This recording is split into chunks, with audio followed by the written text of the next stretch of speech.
6 years ago, an American manufacturer of medical products, MedPro, entered into an exclusive contract with an Indian company, Mumbai Partners, to distribute pulse oximeters in southern India. Oximeters monitor the condition of surgical patients under anesthesia.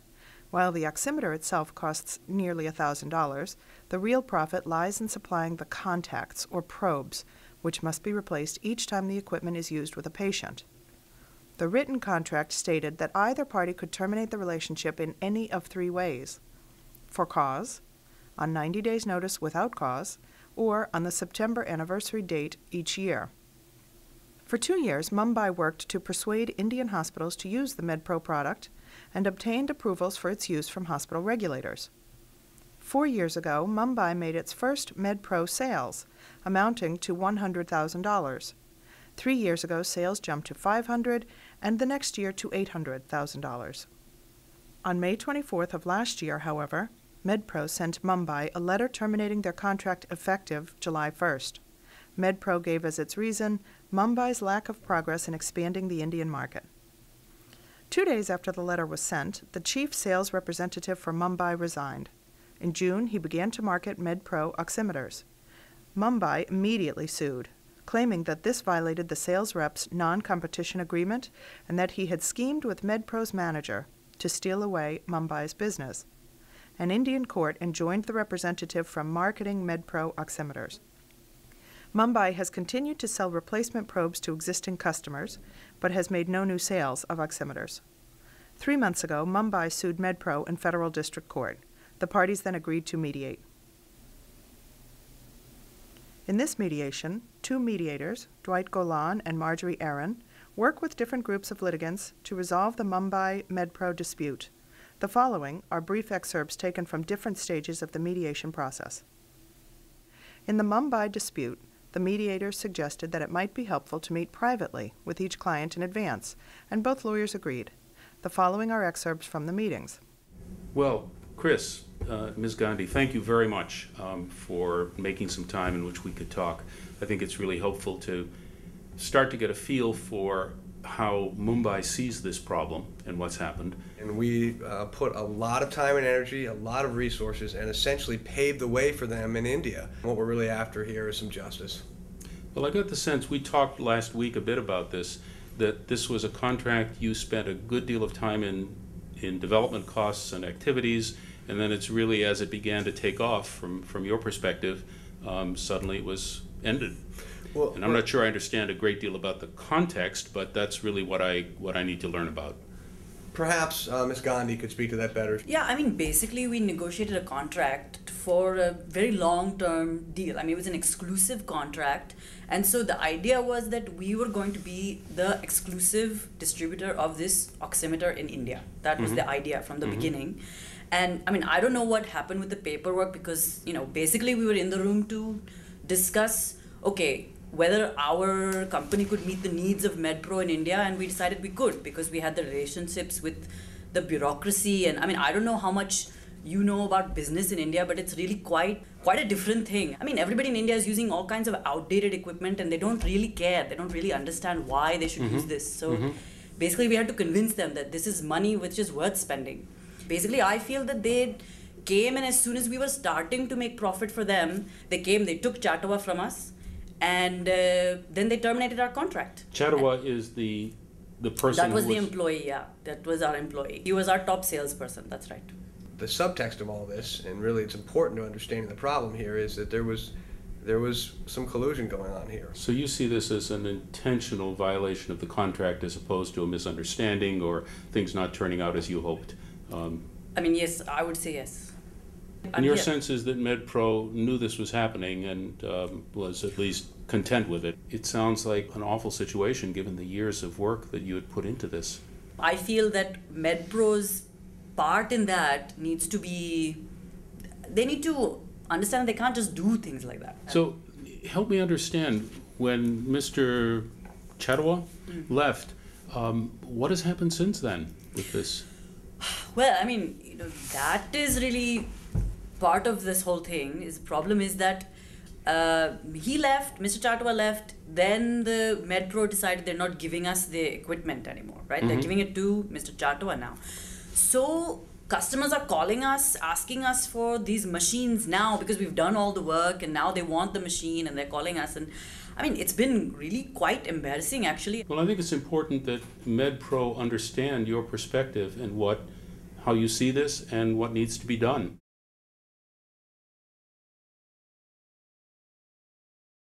Well, I'm glad that we have this opportunity to get together before the day of the mediation session. I don't know, have you ever been involved in a mediation before? No, I haven't. Okay. Many mediators don't do this. In other words, they just start off that day in the same room together. I think it's helpful, for particularly in a case of some importance, to get to meet with both sides first. I get to know you, you get to know me. I want to review some of how things look from your perspective. The other purpose of today's meeting is both to figure out how we'll work together, but also to think about how we might prepare best for, how you might prepare best for what's going to be on the day of the mediation. Sometimes what I do is after I then have a meeting like this with the other side, I will call you and say, based on what I heard there, I can't tell you what I heard there, but based on what I heard, maybe it would be helpful if you brought this information or emphasized this, that, or the other point, okay? My first question is really pretty open, which is to say, tell me a little bit about your perspective on this dispute. I know you didn't want to be in one. It's frustrating. I mean, these guys didn't do their job, basically. And then they look at a contract that they negotiated, right, which says that we can get out of the contract for any reason, and they get upset at us for getting out of the contract when they weren't doing their job. We wouldn't have pulled out for no reason, but that's what the contract says, and they gave us a reason.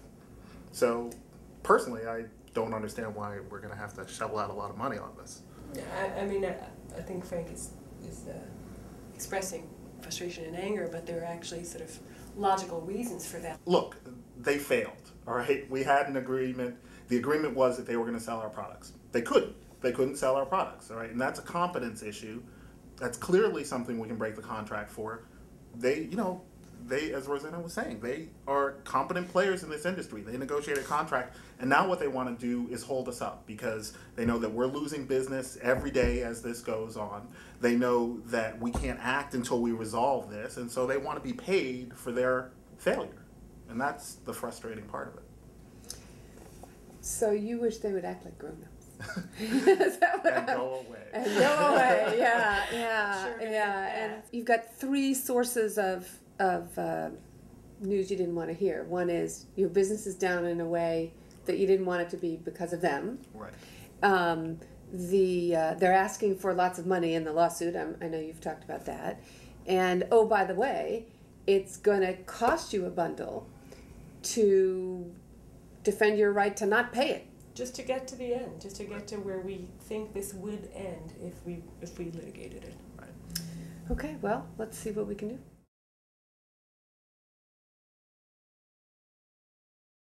Well, thank you all for coming. It's delightful to meet all in the same room and finally move toward resolving the dispute we've been talking about on the telephone. It occurred to me that folks don't know each other in person, and so perhaps it makes sense if you would introduce yourselves. In my view, anybody that comes to a mediation has a decision problem, a pretty practical decision problem. And the question is, will you be able to come up with a resolution, come up with a settlement that seems to be better for you than what your other choices are? That's the decision. A few little reminders, and that is that I've previously circulated a mediation agreement. Everybody has signed it. The most important piece of that agreement is confidentiality. Each side has information that the other does not.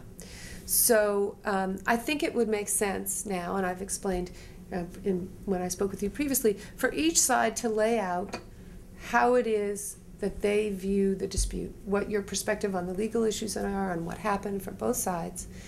I'm going to turn the floor over to you. There are really two layers of what's going on here. We have a sense of unfairness, and that is being betrayed, and we had an agreement and an understanding that we were going to have a long-term business relationship with MedPro. And that contract, in essence, was a handshake and an understanding, look somebody in the eye and make an arrangement. And we invested in that arrangement. And we were understanding that they were going to invest in that arrangement as well. And so my client put just a lot of energy and resources and time investing in that relationship and developing the market in India for MedPro, with a clear understanding that we were investing in a long-term relationship and everybody was going to benefit from that. Counsel went on to give an overview of Mumbai's legal claims, arguing that the plaintiff was entitled to damages equal to 5 years' lost profits on its projected sales. Following the lawyer's presentation, the mediator turned to Mumbai's CEO. Do you have anything you want to add?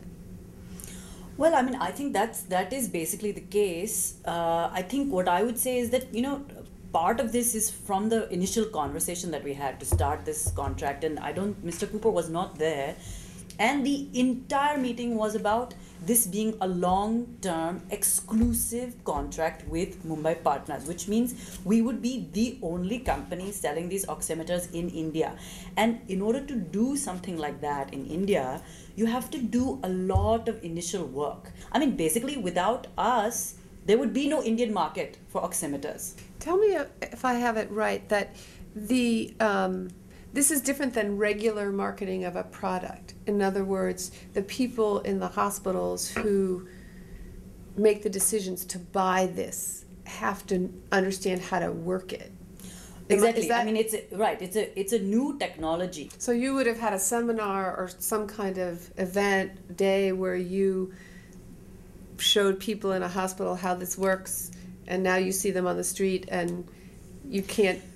I really do very much understand and appreciate the candor with which you've spoken, and I look forward to hearing what you have to say. Obviously, we have a different perspective, and just want to outline that if I can. We had extraordinary hopes for the relationship between MedPro and Mumbai and for the sale of this really remarkable, innovative product in a country as large as India. And the bottom line is that those expectations were just gravely disappointed. We did wait 5 years to see whether their promises about the marketing that they could do for this product would really bear fruit.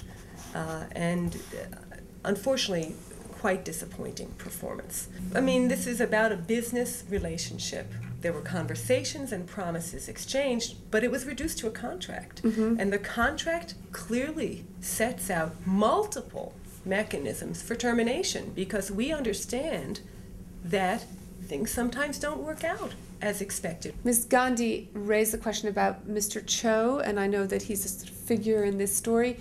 Can you tell us a little bit about where Mr. Cho is? Mr. Cho's been transferred to China, again, to launch this and other products in that market. And I understand that there are some allegations out there about his role in the dispute with the employee, and I understand that if that were to be true, that would be a concern, but I don't believe that that is the case. Well, I know that one of the points that you folks have been making is, or suggesting, is that maybe somehow Mr. Cho and Mr. Chadwa got together and sort of purposely reducing the sales.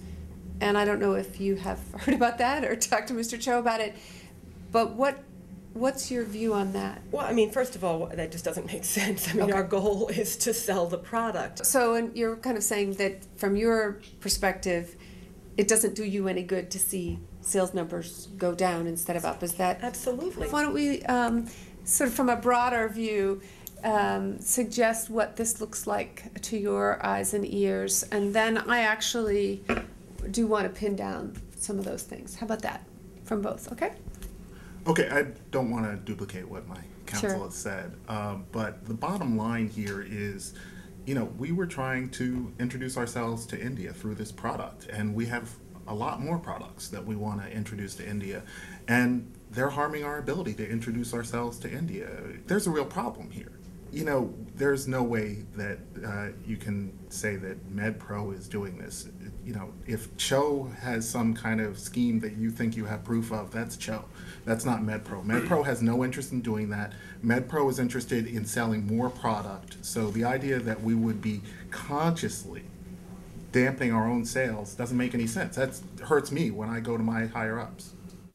After the lawyers and parties presented their perspectives, the mediator posed questions intended to highlight areas of agreement and disagreement.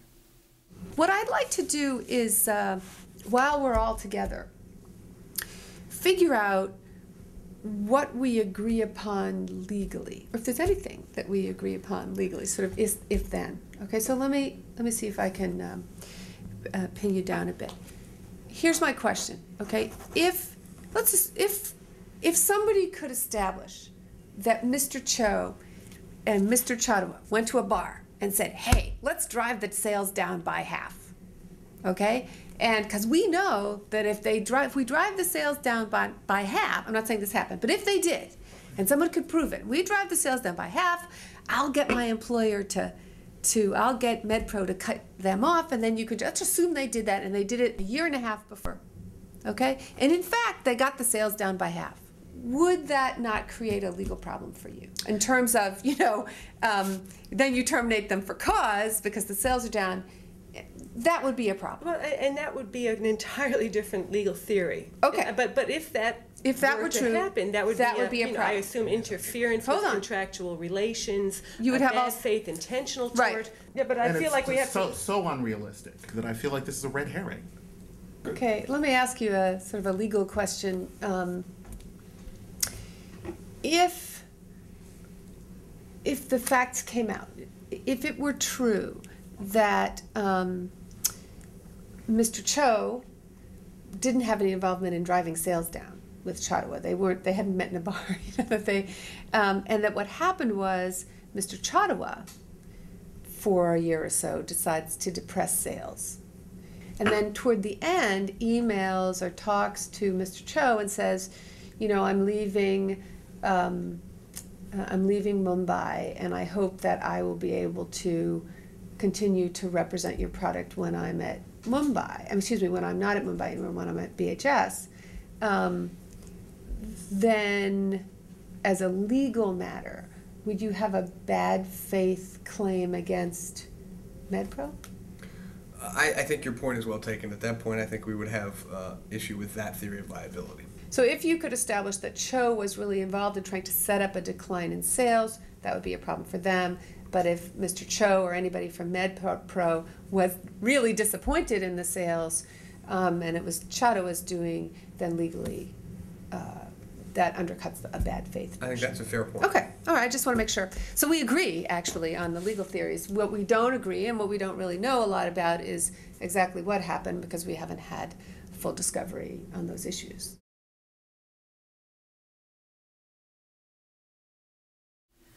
This excerpt shows a different approach to conducting an opening session.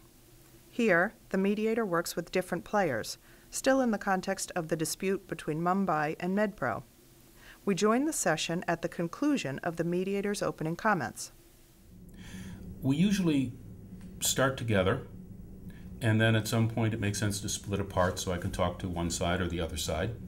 And in our time together, first I'm going to ask each side, basically, without trying to give a formal opening like you would in a courtroom trial, to describe the key points you think the other side should keep in mind as we go forward to settle this.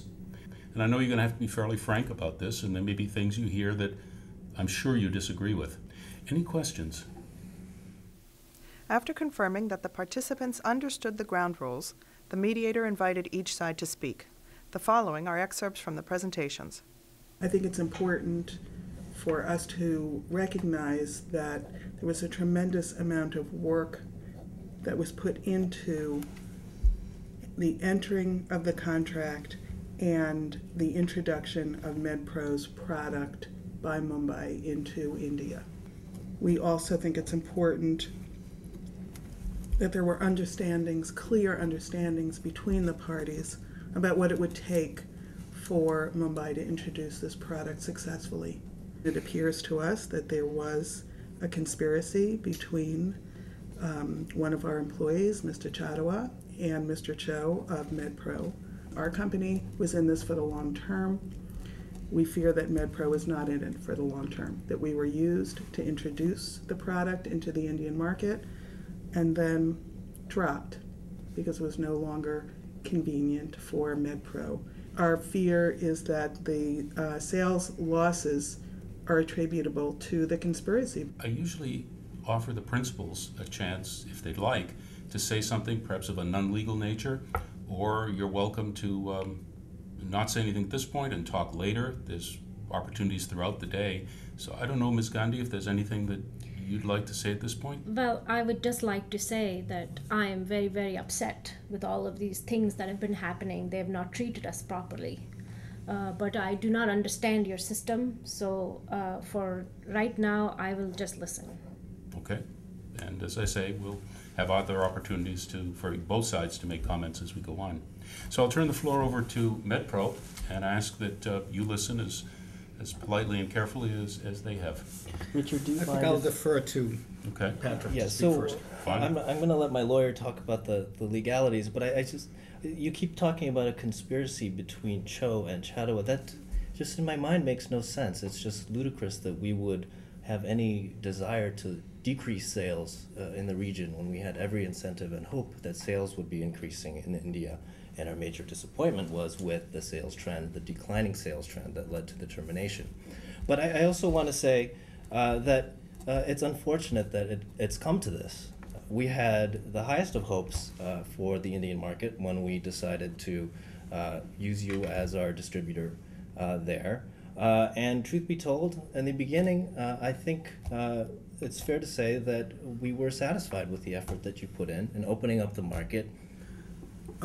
Dwight, since I'm going to assume that the basic contract principles are familiar to you, and since Ms. Gandhi has indicated a lack of familiarity with our legal system, I wonder if I might, with all due respect, explain a few things about this situation to you. We included in the contract an escape clause. This was an experiment that MedPro made in creating an exclusive relationship. Experiment is at my company's cost. And a substantial risk for ours as well. Yeah, I do not like to be called experiment. Well, I certainly didn't mean to offend you in using that term. I wasn't calling you an experiment. I was saying that for MedPro, the use of an exclusive distributorship relationship was an experiment, a way to enter the Indian market different from where they had in other ones. We hoped that it would work. It didn't. You keep talking about good faith. I don't see good faith in your actions. Well, this gives me a sense, which I already had, but underlines that there are serious disagreements here.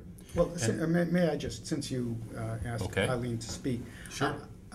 I don't want to keep going back and forth on the same point, but please don't misinterpret our silence when MedPro was accused of bad faith and intentions from the outset of this contract. Please don't interpret our silence as acquiescence to that. MedPro entered into this contract in the hopes that it would be a mutually profitable relationship. We're sorry it wasn't for either party. Well, I should say, I'm not assuming from the fact that anyone is listening politely that you agree with anything you're hearing. In fact, I know there are very serious disagreements here, or we wouldn't be here. There's always a tension about how deeply to go into the arguments. You're here so you don't have to try the case. But on the other hand, you have to understand what the concerns are and what the disagreements are before we can start to deal with them. So I would like to take a little time.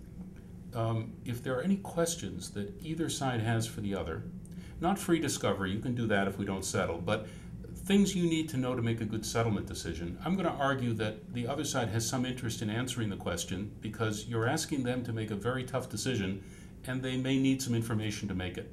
So I don't know if there are such questions. If they come up now or later, you should feel free to ask them or ask them through me. I don't know, Ms. Seidman, if at this point there is anything. Well, it would help us to know what Mr. Cho's knowledge was of Mr. Chadawa's plans. Why don't you speak to that, Patrick? My understanding is that Cho and Chattawa had regular communications, as they should in any business relationship. But I don't believe Cho was even aware of Chattawa's intention to leave your company until just prior to his actual decision to do that. Well, you can think about this, and also, as I say, we can have questions back and forth as the day goes along. I don't know if you have any. I do. Okay. I have two questions based upon what you both said. The first question is, I presume that your company had sales expectations for the oximeter and the probes. Were they disappointed? You want to know if my company was disappointed? I want to know if the expectations and projections that you had for sales were disappointed. Certainly we would have wanted more, but were we to know our salesperson was trying to delay those sales? We did not know what was happening until after this has all come about.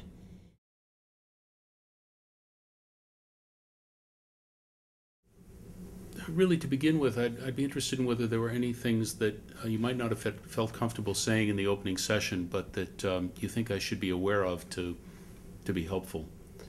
Well, I think it's important for you to realize that there is some proof out there that substantiates our claim that MedPro and our former employee were working together before all this happened.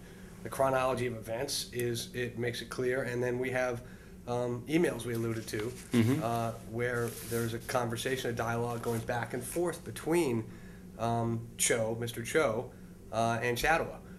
And, you know, let's be honest, Cho was their agent. And so even if they didn't know, they're responsible for the actions of their agent.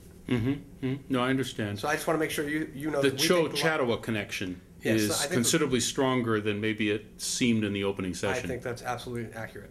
Okay. Yeah, I mean, I'm very surprised. You know, I don't know what dealings Mr. Cooper has had with Mr. Cho, but I mean, I'm very surprised that he's making it seem like, you know, there's no way this could have happened. I mean, I understand that it's like the way that they're going to talk about it, but it's just not possible. It's just not possible when you look at the emails, and I'm happy to show them to you if you want to look at them. Okay. I think I don't know, what do you think? If it's all right to show? I think understanding the parameters of this arrangement, I think it's fine to show. You can decide later whether or not you want me to talk about or show any of those emails to the other side. At the first level, it's simply to bring me up to speed, to make me educated about what really happened. Okay, then I'm happy to show them.